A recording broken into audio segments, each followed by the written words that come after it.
ወንድሜ ስንት ጊዜ ነው ሴት ልጅ ፍላጎት ኖሯት አንተ ግን ምልክቷን ሳይገባህ ቀርቶ እድሉን ያመለጥከው? ብዙ ወንዶች ሴቶች ዛሬ እፈልግሃለሁ ብለው በግልጽ እንዲነግሯቸው ይጠብቃሉ። እውነታው ግን ሴት ልጅ ፍላጎቷን የምትገልጸው በአንደበቷ ሳይሆን በሰውነቷ ቋንቋ ነው። ይህን ቋንቋ ካልተማርክ እሷን ችላ እንዳልካት ሆኖ ነው የሚሰማት። ዛሬ በሜጋ ኢንሳይት ሴቶች ግንኙነት ሲፈልጉ የሚያሳዩቸውን ግን ደግሞ ብዙ ወንዶች ግራ የሚጋቡባቸውን 3 ጥልቅ ምልክቶች በዝርዝር እናያለን። ስለዚህ ቪዲዮውን ላይክ በማድረግ ጀምረው። ይህን ነገር ዩኒቨርሲቲ ላይ ያላችሁ ወጣቶች በደንብ እንድትከታተሉት እፈልጋለሁ። ምክንያቱም በዚህ ጉዳይ የምትጠቁት እናንተ እንደሆናችሁ ስለማውቅ ነው። አንደኛው ፕሮክሲሚቲ ኤንድ ታች ይባላል። የመቀራረብ ርቀት መቀነስ። ሴት ልጅ ግንኙነትን ስትፈልግ ሳታውቀው ወደ አንተ ፊዚካው ርቀቷን ታጠባለች። ለምሳሌ ሳሎን ተቀምጣችሁ ከሆነ በፊት ከምትቀመጥበት ይበልጥ ተቀራርባ ትቀመጣለች።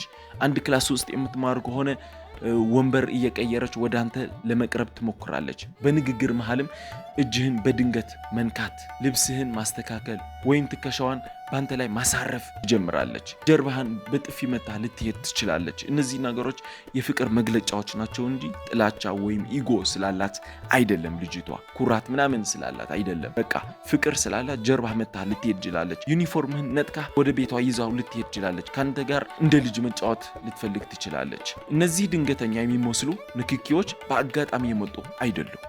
የሴት ልጅ ቆዳ ንክኪ ሲፈልግ አእምሮዋ እነዚህን ምልክቶች እንድታሳይ ያዛታል። ይህን ስታይ እሷ በሯን ከፍታ እየጠበቀችህ እንደሆነ እወቅ። ሁለተኛው የድምፅና የንግግር ለውጥ ነው። ጥናቶች እንደሚያሳዩት ሴቶች ፍላጎታቸው ሲቀሰቀስ ድምፃቸው ሎወር ፒች ይሆናል። ንግግራቸው ይበልጥ በሹክሹክታ የተሞላና የድምፃቸው ቃና ይለወጣል። ካንተ ጋር በምታወራበት ጊዜ ባልተለመደ መልኩ ፍለርቲንግ ካበዛች ወይም ከተሽኮረመመች ወይም ስለ ግንኙነታችሁ ትዝታዎችና ስሜታዊ ነገሮች ብቻ የምታወራ ከሆነ አእምሮዋ ወዳለበት ቦታ እንድትመጣ እየጠራችህ ነው። ድምጿ ላይ ያለውን ያንን ልስላሴ ልብ ብለህ ስማው። ያ ድምፅ ትልቅ መልእክት አለው። ይህን ነገር በምን ማረጋገጥ ይችላል መሰለህ? ለምሳሌ እሷ ከጓደኞቿ ጋር ስታወራ የምትጮህ ከሆነ በደንብ የምታወራ የምትስቅ ጫወት ምናምን ከሆነ ካንተ ጋር ስታወራ ግን ድምጿን ዝቅ አድርጋ ምናምን የምታወራ ከሆነ ቀጥታ እንደወደደች በዚህ ምክንያት ማረጋገጥ ትችላለህ። ሶስተኛውና የመጨረሻው ደግሞ አይ ኮንታክት ኤንድ ግሮሚንግ ይባላል። የእይታና የፀጉር አያያዝ። ሴት ልጅ ግንኙነት ስትፈልግ አይኗ ይናገራል። በቀጥታ አይን ለአይን የምታይበት ሰዓት ይረዝማል። እንዲሁም ሳታውቁ ፀጉሯን ማስተካከል ወይም በአንገቷ አካባቢ መዳሰስ ትጀምራለች። ይህ ፕሪኒንግ ይባላል። ራስን ይበልጥ ማራኪ አድርጎ የማቅረብ ተፈጥሯዊ ዝንባሌ ነው። እንዲሁም ከወትሮ በተለየ መልኩ ሽቶ መቀባት ወይም ልዩ ልብስ መልበስ ካበዛች ያንተን ትኩረት በከፍተኛ ሁኔታ እየፈለገች እንደሆነ ግልጽ ማስረጃ ነው። እዚህ ላይ በደንብ እንድታተኩር የምፈልገው ነገር ልጅቷ እነዚህን ነገሮች ሁሉ የምታደርገው አንተን ለመማለል ብላ ሳይሆን ተፈጥሯዊ ሁኔታዎች ስለሚያስገድዷት ነው። ልቧ ከወደደች እነዚህን 3ቱም ነገሮች የምታደርገው በተፈጥሯዊ ግፊት ነው እንጂ እንደ ተንኮል አይነት አይደለም። ዋናው ነገር እነዚህን ምልክቶች ካየህ በኋላ ያንተ ምላሽ ምንድን ነው?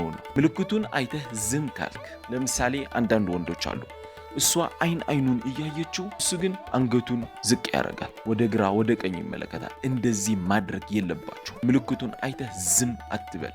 ቀጥታ ወደ ውሳኔ ግባ። ውድቅ እንደተደረገች ሆኖ ይሰማታል እንደዚህ ካላደረክ ማለት ነው። ስለዚህ እንደዚህ አይነት ስሜቶች ሲታዩባት አንተም በረጋ ያለ ንክኪ አድናቆት ምላሽ ስጣት። ግንኙነት በሁለት ሰዎች መግባባት ላይ የተመሰረተ ነው። የሰውነት ቋንቋንም አንብብላት። ይህ ቪዲዮ ጠቃሚ ሆኖ ካገኛችሁት ሰብስክራይብ በማድረግ የሜጋ ኢንሳይት ቤተሰብ ሆኑ። በሚቀጥለው ቪዲዮ እስከምንገናኝ ድረስ ራሳችሁን ጠብቁ። ጉድባይ